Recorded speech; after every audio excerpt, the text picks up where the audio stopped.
ಬಹಳ ವರ್ಷಗಳ ಹಿಂದೆ ಭಾರತದ ಒಂದು ಪುಟ್ಟ ಹಳ್ಳಿಯಲ್ಲಿ ರವಿ ಎಂಬ ಹೆಸರಿನ ಕಟ್ಟಿಗೆ ಕಡಿಯುವವನು ವಾಸಿಸುತ್ತಿದ್ದನು. ಅವನು ತುಂಬಾ ಪ್ರಾಮಾಣಿಕ ಮತ್ತು ಕಷ್ಟಪಟ್ಟು ಕೆಲಸ ಮಾಡುವವನಾಗಿದ್ದನು. ಪ್ರತಿದಿನ ಬೆಳಿಗ್ಗೆ ರವಿ ತನ್ನ ಹಳೆಯ ಕಬ್ಬಿಣದ ಕೊಡಲಿಯನ್ನು ಹಿಡಿದು ದಟ್ಟವಾದ ಕಾಡಿಗೆ ಹೋಗುತ್ತಿದ್ದನು.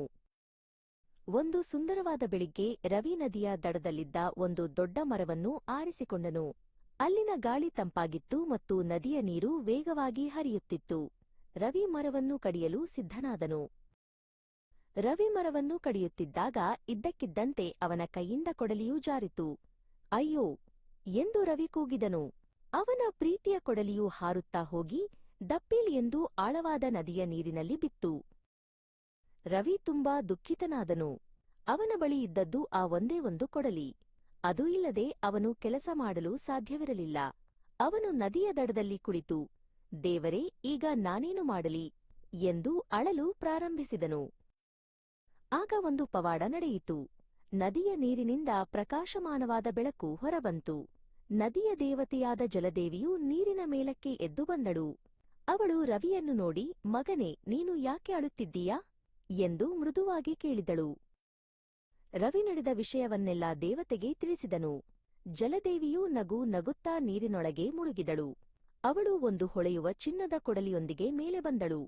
ರವಿ, ಇದು ನಿನ್ನ ಕೊಡಲಿಯೇ ಎಂದು ಅವಳು ಕೇಳಿದಳು. ರವಿ ಆ ಚಿನ್ನದ ಕೊಡಲಿಯನ್ನು ನೋಡಿ, ಇಲ್ಲ ತಾಯಿ, ಇದು ತುಂಬಾ ಸುಂದರವಾಗಿದೆ, ಆದರೆ ಇದು ನನ್ನದಲ್ಲ ಎಂದು ಪ್ರಾಮಾಣಿಕವಾಗಿ ಹೇಳಿದನು.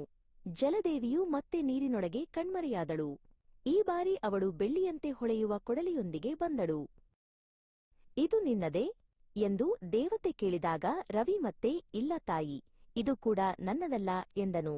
ದೇವತೆಯು ಮೂರನೇ ಬಾರಿ ನೀರಿನಲ್ಲಿ ಮುಳುಗಿ ರವಿಯ ಹಳೆಯ ಕಬ್ಬಿಣದ ಕೊಡಲಿಯನ್ನು ತಂದಳು.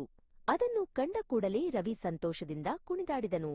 ಹೌದು, ಇದೇ ನನ್ನ ಕೊಡಲಿ ಎಂದು ಕೂಗಿದನು. ರವಿಯ ಪ್ರಾಮಾಣಿಕತೆಯನ್ನು ಕಂಡು ಜಲದೇವಿಗೆ ತುಂಬಾ ಸಂತೋಷವಾಯಿತು. ರವಿ, ನಿನ್ನ ಪ್ರಾಮಾಣಿಕತೆ ನನಗೆ ಇಷ್ಟವಾಯಿತು. ಬಹುಮಾನವಾಗಿ ಈ 3 ಕೊಡಲಿಗಳನ್ನು ನೀನೇ ಇಟ್ಟುಕೋ ಎಂದು ಹರಸಿದಳು. ಅವಳು ಚಿನ್ನ, ಬೆಳ್ಳಿ ಮತ್ತು ಕಬ್ಬಿಣದ 3 ಕೊಡಲಿಗಳನ್ನು ರವಿಗೆ ನೀಡಿದಳು. ರವಿ ದೇವತೆಗೆ ನಮಸ್ಕರಿಸಿ 3 ಕೊಡಲಿಗಳೊಂದಿಗೆ ಮನೆಗೆ ಹಿಂತಿರುಗಿದನು. ಅಂದಿನಿಂದ ರವಿ ಮತ್ತು ಅವನ ಕುಟುಂಬವು ಸುಖವಾಗಿ ಬಾಳಿದರು.